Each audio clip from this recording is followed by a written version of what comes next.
Hello मेरे प्यारे दोस्तों, कैसे हैं आप सभी। स्वागत है आप सभी का आपके गुरुजी के चैनल एसपी जा पे। और आज हम लोग सीखने वाले हैं चैप्टर 3.4 के बारे में, जिसमें कि हम लोग क्वेश्चन नंबर 1 को बहुत ही अच्छे तरीके से पार्ट 1 में समझ लेते और सीख लेते। आज हम लोग पार्ट 2 में क्वेश्चन नंबर 2 से समझने का प्रयास करेंगे और इसे अच्छे तरीके से समझने का प्रयास करेंगे। अगर आप लोगों ने पार्ट 1 या इससे पीछे का वीडियो नहीं दिखा है, देखे होंगे, तो सारे वीडियो के डिस्क्रिप्शन में आपको लिंक मिल जाएगा, तो आप लोग सारे वीडियो को देख लीजिए। चलिए हम लोग क्वेश्चन नंबर 2 को पढ़ते हैं और आप लोग को समझाने का प्रयास करते हैं। क्वेश्चन नंबर 2 में कहा गया है, निम्नलिखित समस्याओं में रैखिक समीकरणों के युग्म बनाइए और उनके हल यदि उनका अस्तित्व हो विलोपन विधि से ज्ञात कीजिए।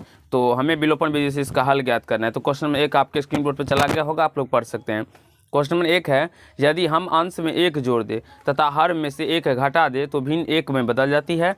यदि हर में 1 जोड़ दे तो यह 1/2 हो जाती है। वह भिन्न क्या है? चलिए हम भिन्न बताते हैं आप लोग को भिन्न क्या है। देखिए, सबसे पहले इस टाइप के प्रश्न में भिन्न में कहा गया है। कभी भी आप लोग को इस प्रकार के प्रश्न आए ना, तो आप लोग को डरना नहीं है, आप लोग को समझना है उसमें जो हमें क्या मानना पड़ता है क्या नहीं होता। देखिए भिन्न है तो भिन्न में अंश और हर दोनों होता है। अब अंश और हर पे बात किया गया तो अंश और हर दोनों होता है, तो इसमें हमें अंश और हर तो पता नहीं है, तो हम सबसे पहले इसमें मान लेंगे, माना कि अंश और हर मान लेंगे।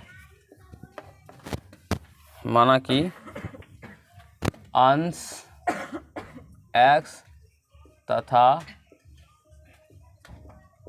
हर y है।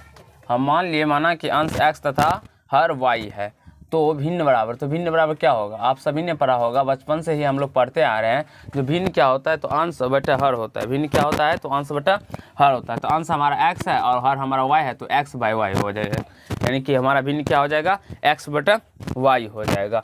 अब देखिए प्रश्न से क्या कहा गया है।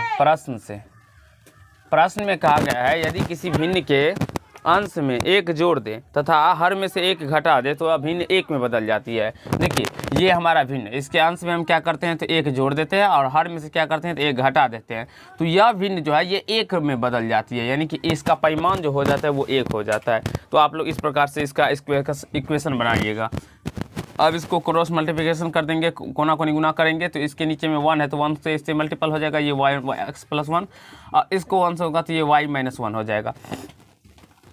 x और इस y किधर लेके आएंगे तो x - y = -1, ये प्लस में 1 इधर रहेगा तो -1, तो x - y = क्या हो जाएगा? -2। इसे फर्स्ट समीकरण हम लोग मान लेंगे, ठीक है। अब देखिए, अब तथा इसके सेकंड समीकरण हम अब देखिए सेकंड समीकरण कैसे हम लोग इसको पढ़ के अपने आप से आप लोग जब तक बनाने का प्रयास नहीं कीजिएगा तब तक नहीं सीख पाइएगा। प्रश्न को कम से कम 4 बार 5 बार पढ़ने का खुद से प्रयास कीजिए। देखिए क्वेश्चन में 5 में कहा गया है, क्वेश्चन में उसी में कहा गया है, यदि हर में 1 जोड़ दे तो वह 1/2 हो जाती है। अब हर में क्या कहा गया है? तो 1 जोड़ रहा है, तो अंश को हम वैसे का वैसे रखेंगे और हर में क्या करेंगे? तो 1 जोड़ देंगे, तो यह भिन्न 1/2 हो जाती है। तो देखिए बिल्कुल कुछ भी नहीं किए, जो कहा गया है, जो हर में 1 जोड़ दिए हैं, उसके बाद भिन्न देखिए 1/2 हो जाती है, तो 1/2 कर दिया। अब यहाँ से इसको क्रॉस मल्टीप्लिकेशन करेंगे तो 2 को x से 2x = फिर 1 को यहाँ से इससे गुना करेंगे तो y + 1 हो जाएगा, तो 2x प्लस में y इधर आएगा तो -y + 1। इसको क्या कर लेंगे हम लोग? सेकेंड समीकरण। अब मैंने आप लोगों को बताया था विलोपन विधि, यानी कि एलिमिनेशन मेथड। एलिमिनेशन मेथड में क्या होता है? तो मैंने आप लोगों को बताया था किसी एक पद को हमें क्या करना होता है? तो विलुप्त करना होता है, काटना होता है। तो यहाँ से देखिए आप लोग सबसे पहले जो कौन सा टर्म इसके बराबर है, चाहे x देखते हैं तो यहाँ पे x है और यहाँ पे 2x है, तो ये बराबर नहीं। आगे आइए, यहाँ पे देखते हैं तो y है और यहाँ पे देखते हैं तो y है, तो ये तो पद बराबर है। लेकिन अगर हम बात करें तो इसमें भी माइनस लगा है, इसमें भी माइनस लगा है, तो अगर हम जोड़ देंगे तो दोनों जोड़ में तो चिन्ह का चेंज नहीं होता है, तो जोड़ने पर ये माइनस और ये भी माइनस में है, तो नहीं कटेंगे, ये दोनों आपस में नहीं कटेंगे। हाँ, अगर इसको हम घटा दें तो घटाने के टर्म में क्या होता है? तो यहाँ पे माइनस है तो ये प्लस आ जाएगा, फिर प्लस और माइनस कट जाएगा। तो चलिए हम घटा देते हैं। तो समीकरण फर्स्ट तथा सेकेंड को घटाने पर, फर्स्ट है मेरा x - y = -2 और सेकेंड है 2x - y = 1, यानी कि +1 कहे या 1 कहिए, आप बात बराबर है, अंदर आ जाओ। तो x - y = -2 और 2x - y = 1 हो जाएगा। तो यहाँ से इससे हम क्या करेंगे? घटाएंगे, तो ये प्लस में है तो माइनस, यहाँ पे माइनस है तो प्लस, यहाँ पे प्लस है तो ये माइनस, ये इस y से इस y कट जाएगा, तो यहाँ से देखेंगे तो माइनस एक्स बचेगा, और यहाँ से -2 और -1 तो -3, तो माइनस से माइनस कट जाएगा, x इक्वल टू हो जाएगा 3। अब यहाँ से x का मान निकल के आ गया, तो x का मान निकल के आ गया, तो किसी भी इक्वेशन में आप लोग x का मान रख के y का मान निकाल सकते हैं। तो putting the value of x का मान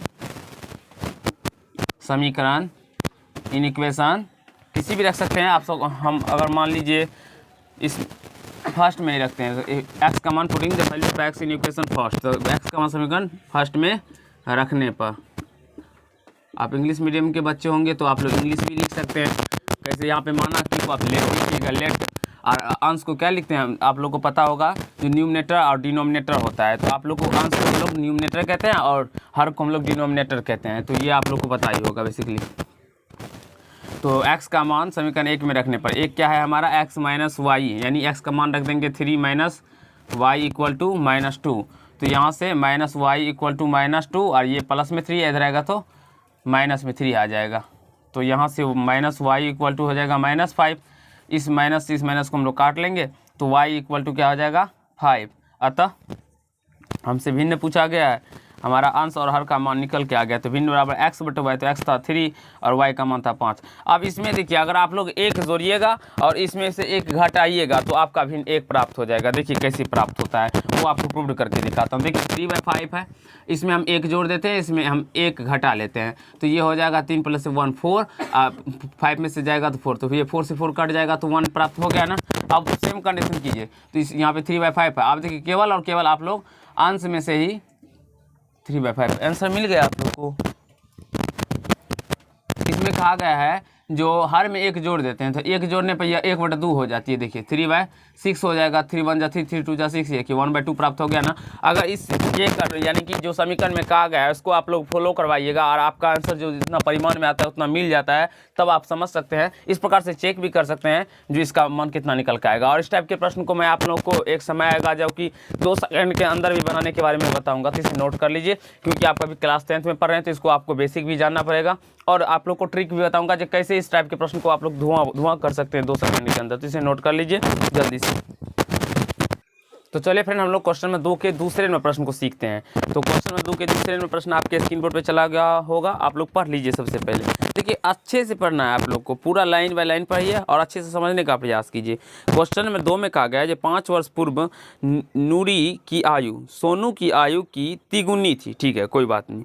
10 वर्ष पश्चात नूरी की आयु सोनू की आयु की 2 गुनी हो जाएगी। ठीक है, नूरी और सोनू की आयु कितनी है, चलिए हम ज्ञात करते हैं। देखिए पश्चात का तात्पर्य हुआ जो बाद, 10 वर्ष पश्चात मतलब 10 वर्ष बाद। अब देखिए सबसे पहले हमें नूरी और ना तो सोनू की आयु ज्ञात नहीं है, तो हम क्या करेंगे, तो सबसे पहले नूरी और सोनू की आयु वर्तमान आयु को मान लेंगे। अगर हमें नहीं ज्ञात है तो मान लेते हैं, सिंपल सा हम मान लेते हैं। देखिए माना कि हम क्या मानते हैं, नूरी, हाँ नूरी की,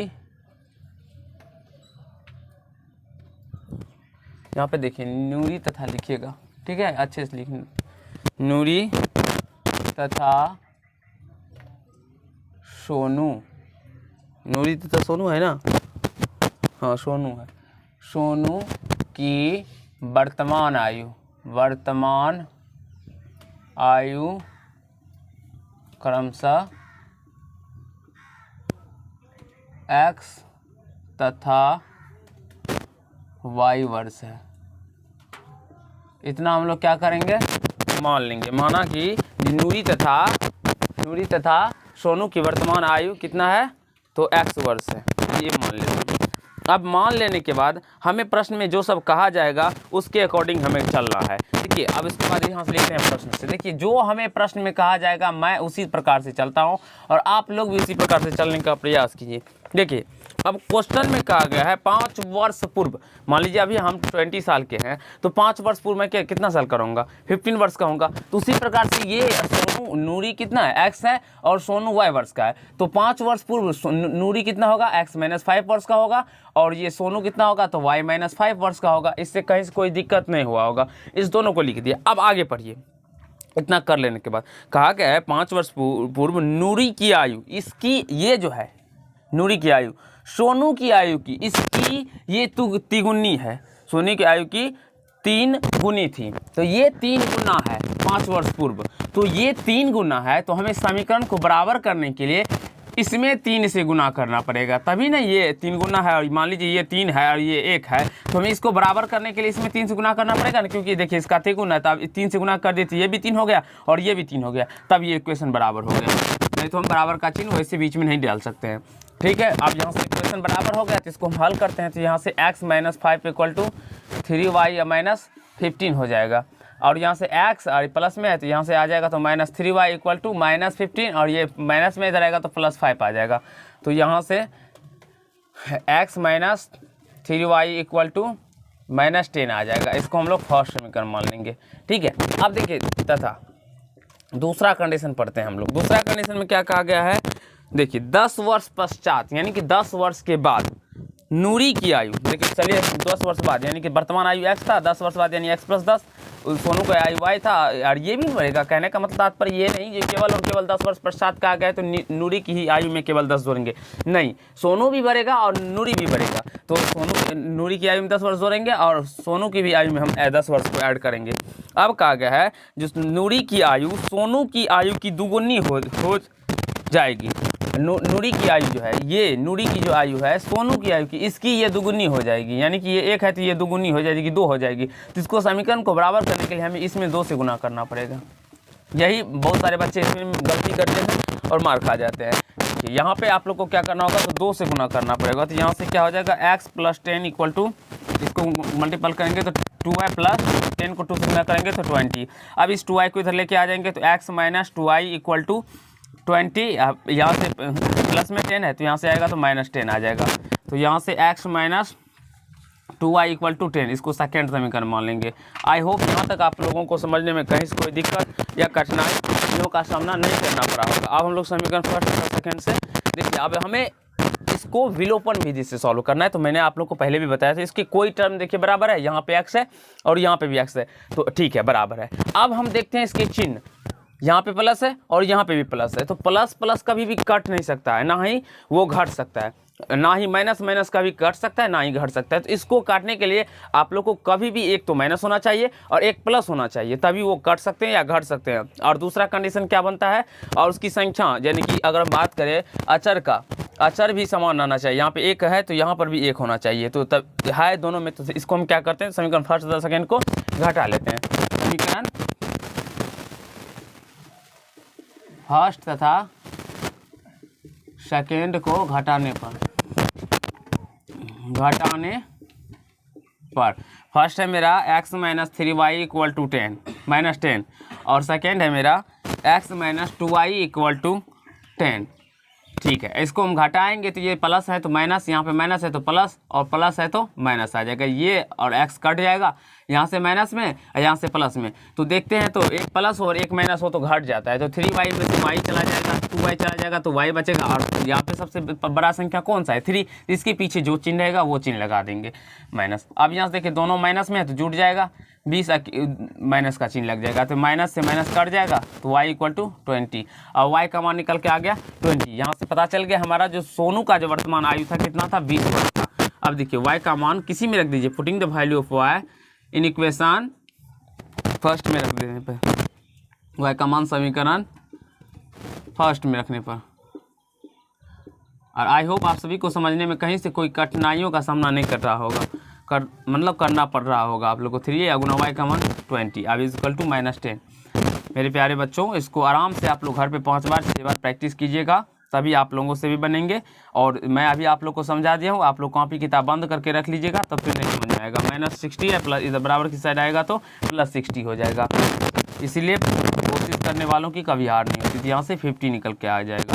अब यहाँ से आप लोग कर सकते हैं जो समीकरण में कहा गया है, देखिए 5 वर्ष पूर्व, इसमें से 5 घटाइए तो 45 आएगा, और इसमें से भी 5 घटाइए तो ये 15 आ जाएगा। देखिए 3 गुना है ना, ये 15 और ये 45, तो 15 3 या 45, देखिए ये नूरी की जो आयु है वो 3 गुना हो गया ना। देख बस सिंपल सा आता, नूरी की वर्तमान आयु